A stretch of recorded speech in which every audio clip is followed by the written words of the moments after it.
Assalamualaikum warahmatullahi wabarakatuh. Perkenalkan, nama saya Cinta Maharani. Saya dari kelas 10E akan mempresentasikan materi tentang Kerajaan Bima. Letak geografis. Kerajaan Bima merupakan salah satu daerah otonom di Provinsi Nusa Tenggara Barat, terletak di ujung timur dari Pulau Sumbawa bersebelahan dengan Kota Bima atau perpecahan dari Kota Bima.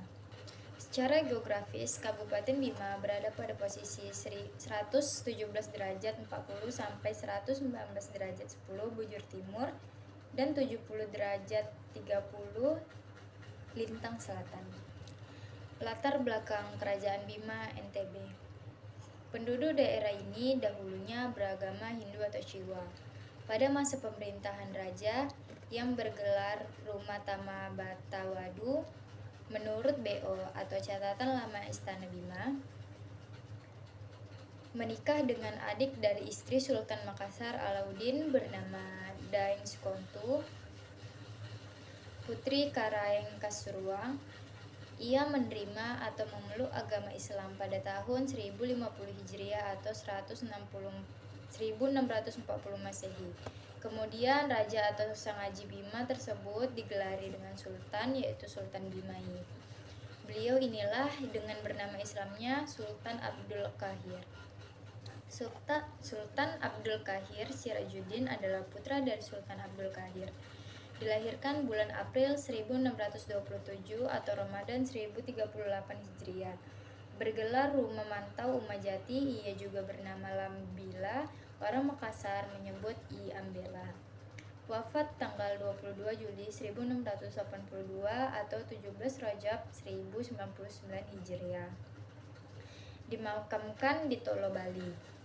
Menikah dengan saudara Sultan Hasanuddin bernama Karaeng Bontojene pada tanggal 13 September 1646 atau 22 Rajab 1066 Hijriah di Makassar.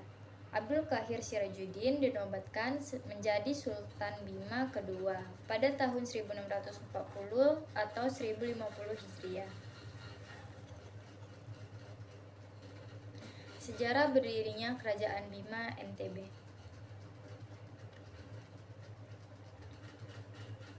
A. Peristiwa penting menjelang berdirinya kerajaan. Kehadiran Sang Bima pada abad 11 Masehi ikut membantu para Encuhi dalam memajukan Danam Bojo.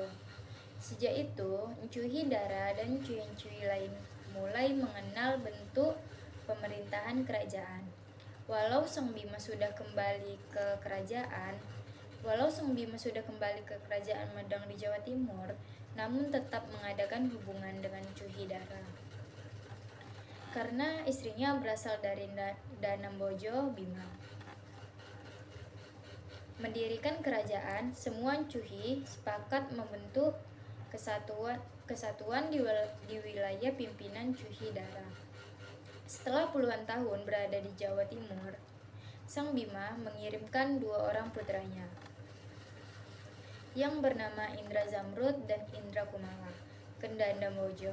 Indra Zamrud dijadikan anak angkat oleh Encuhi Dara, sedangkan Indra Kumala menjadi anak angkat Encuhi Dorowoni. Seluruh Encuhi sepakat untuk mencalonkan Indra Zamrud menjadi Sangaji atau Raja Danam Bojo, sedangkan Indra Kumala dicalonkan untuk menjadi Sangaji di Dana Dompu. B. Proses masuk dan berkembangnya Islam di Kerajaan Bima. Kerajaan Gorontalo memegang peranan penting dalam proses konversi Bima ke Islam. Saat itu, pada abad ke-17 Masehi, Belanda telah menguasai sebagian besar jalur perdagangan bagian barat. Untuk mencegah jalur timur direbut Belanda, maka Goa mengirim ekspedisi untuk menaklukkan kerajaan pada pantai timur, yaitu Lombok dan Bima.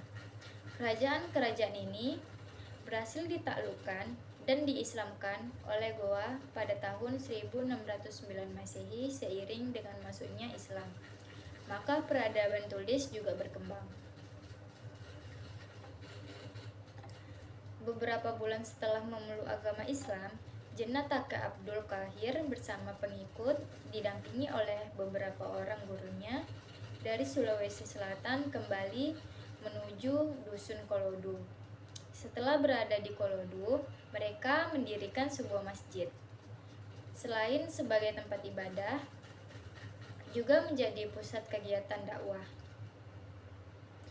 Mulai saat itu, Dusun Kolodu menjadi pusat penyiaran Islam. Selain Kompo Sigi atau Kampung Sigi, di sekitar Desa Nae, Kecamatan Sape. Dan yang terakhir ada C, penyebab berakhirnya Kerajaan Bima. Kesultanan Bima berakhir ketika Indonesia berhasil meraih kemerdekaan pada tahun 1945. Saat itu, Sultan Muhammad Salahuddin, Raja terakhir Bima, lebih memilih untuk bergabung dengan Negara Kesatuan Indonesia.